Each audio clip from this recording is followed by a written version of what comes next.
Salut Esprit Nomade, j'espère que vous allez bien. Aujourd'hui, on va parler de se créer des problèmes ou pas. Comment se créer des problèmes inutilement après l'intro.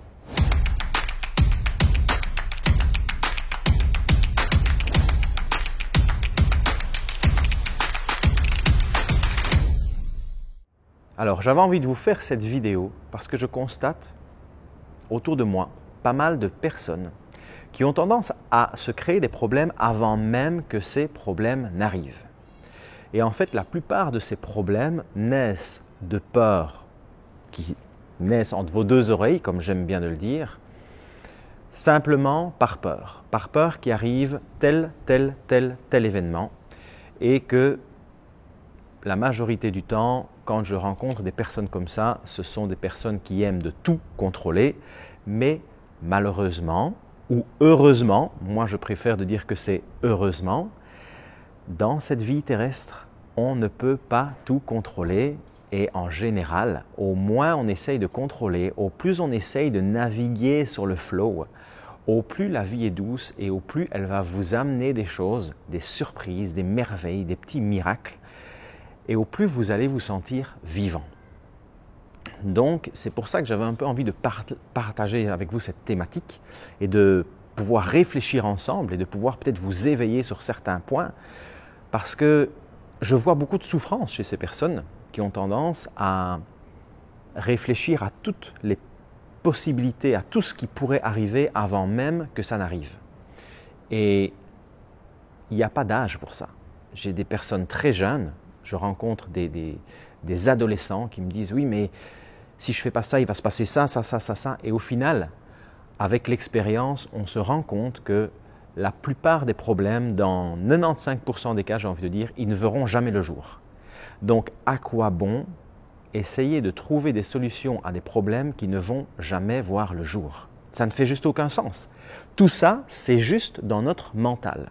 Donc, quand on réagit comme ça, on est prisonnier de notre mental. Et on se fait beaucoup de films, comme on dit. Et le problème, c'est que, comme vous le savez fort probablement, ce à quoi je pense, là où je mets mon focus, là où je mets mon énergie, je risque fortement de le créer. Donc, à partir du moment où je commence à concevoir des problèmes dans ma tête, à partir du moment où je commence à concevoir des situations qui ne vont pas, qui ne fonctionnent pas, des choses qui ne se mettent pas en place, etc., ça veut dire quoi? Ça veut dire que inconsciemment, j'ai tendance à l'attirer à moi. Et c'est là vraiment que j'ai envie de souligner votre attention parce que vous imaginez le conflit que vous êtes en train de créer en vous et la difficulté dans laquelle vous vous placez tout seul, la difficulté de vie dans laquelle vous vous placez tout seul à partir du moment où vous vous créez tous ces problèmes inutiles, inexistants, qui n'existent pas encore et qui à 95% n'existeront jamais. Tout ça parce que on a besoin de contrôler ou parce qu'on a peur. Qu'est-ce qui va réellement arriver? Et donc pour moi, la plus grande sagesse, le plus grand conseil que je peux vous donner, c'est de 1, faites confiance. Faites-vous confiance, apprenez à vous faire confiance, apprenez à faire confiance, apprenez à écouter votre intuition, apprenez à faire confiance à votre intuition, apprenez à faire confiance aux autres aussi. Ça ne veut pas dire que vous devez placer votre confiance aveugle en tout le monde, mais apprenez à faire confiance. Et apprenez à faire confiance aussi à la vie et aux éléments et aux événements. Faites-vous confiance et sachez que quand vous êtes profondément incarné dans votre matière, vous avez tout ce qu'il faut en vous pour surmonter tous les challenges qui peuvent se présenter face à vous. Et la plupart du temps, pourquoi est-ce que nous avons peur? La plupart du temps, pourquoi est-ce qu'on se fait des films et qu'on essaye d'anticiper? Parce qu'on manque de confiance en nos capacités de surpasser les challenges. À partir du moment où on est profondément ancré, à partir du moment où on est profondément conscient de notre force, de notre puissance, de notre capacité à surpasser les challenges, il n'y a aucune raison d'avoir peur. On sait que la vie est faite de challenges, la vie est faite de tempêtes et de jours de soleil. Aujourd'hui, je suis à Porto, il fait magnifique. Hier, c'était la tempête. Il y a des saisons d'été, il y a des saisons d'hiver. La vie est un éternel changement, un éternel mouvement. Et à partir du moment où on a peur, où on est réticent à ce mouvement, à ce changement, automatiquement, on essaye de figer les choses. Et quand on essaye de les figer, c'est là qu'on se met en difficulté. À partir du moment où on surfe sur la vague, à partir du moment où on accepte ce qui vient, dans la confiance que nous avons en nous et en notre capacité de pouvoir surpasser tout ça et de pouvoir aller au-delà et se développer, il n'y a plus aucune raison d'avoir peur. On avance, on sait qu'il y a des choses qui arrivent et on fait avec. On fait avec et l'étape d'après, c'est même pouvoir les accepter complètement et se dire « Ok, il m'arrive des difficultés, il m'arrive des challenges, mais tout ça, ça va me permettre d'apprendre des choses et de grandir, d'évoluer, de devenir plus fort. »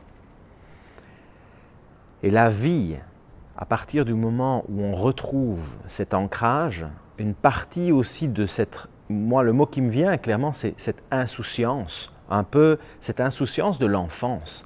Parce qu'au final, les enfants, ils avancent, ils n'ont pas peur. Ils ne sont pas en train de se poser 1000 questions comme nous, on se les pose en tant qu'adultes. Et la plupart du temps, ces peurs, elles viennent d'où?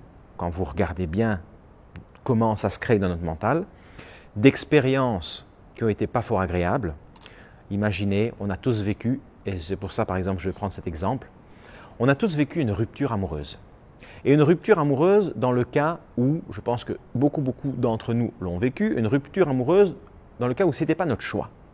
C'était le choix de mon ou de ma partenaire. Ça peut faire très mal, ça peut laisser des dégâts.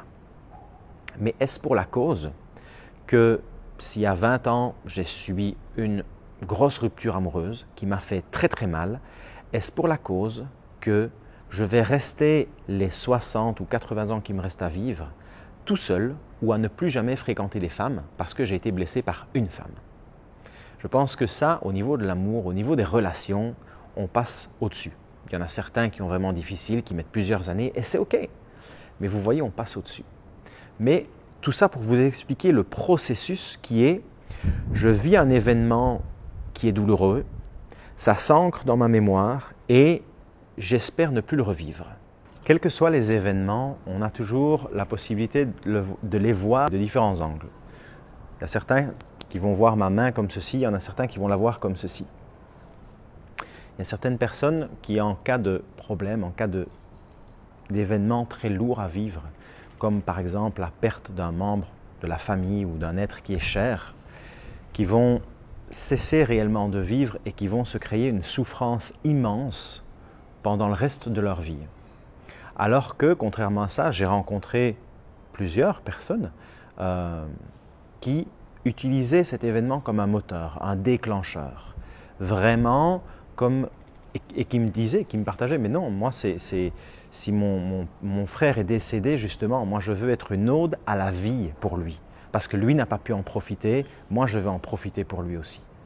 Donc vous voyez, en fait, ça dépend toujours de comment est-ce qu'on va se placer, comment est-ce qu'on va observer. Mais la souffrance, la plupart du temps qu'on se crée, elle est aussi entre nos deux oreilles, comme les problèmes qu'on se crée. Donc voilà, j'avais envie de vous partager tout ça dans cette vidéo. Faites-vous confiance, faites confiance en votre capacité à avancer, à dépasser tous les challenges qui peuvent se présenter à vous, les tempêtes de la vie. Et il y en aura, puisqu'on fait partie du vivant, donc on est constamment en mouvement. Et c'est une utopie de vouloir se figer et vivre dans la sécurité et le contrôle, puisqu'on ne peut pas contrôler la vie. Regardez la nature, d'un jour à l'autre, il peut y avoir un tremblement de terre, un volcan qui a pu exploser, qui ne s'est pas réveillé depuis des millénaires se réveille. Un endroit où il n'y a jamais eu d'inondation, boum, il y a des inondations. On ne peut pas contrôler le vivant. Et ça, en tant qu'être humain, on l'a cru un petit peu trop longtemps, ou certains le croient encore, qu'on est des super-humains et on a le contrôle sur la nature. Dites-vous bien une chose, c'est que la nature est 1000 fois plus puissante que nous. C'est une utopie de vouloir tout contrôler. Vivons en harmonie, apprenons nous-mêmes à nous faire confiance, à faire confiance en nos ressources, à faire confiance en notre puissance, en notre force, en nos pouvoirs. pour pouvoir justement avancer dans cette vie sereinement et éviter, surtout éviter de se créer des problèmes avant même qu'ils n'arrivent et qu'ils ne frappent à votre porte. Et le jour où le problème frappera à votre porte, il sera toujours temps de trouver une solution. Et là, ce sera justifié de trouver des solutions, mais attendez au moins que le problème frappe à votre porte. Sur ce, les esprits nomades, je vous embrasse, je vous dis à bientôt. N'hésitez pas à vous abonner, cliquez sur la petite cloche de notification pour recevoir les vidéos qui arrivent. Je vous embrasse et je vous dis à bientôt. Ciao, ciao.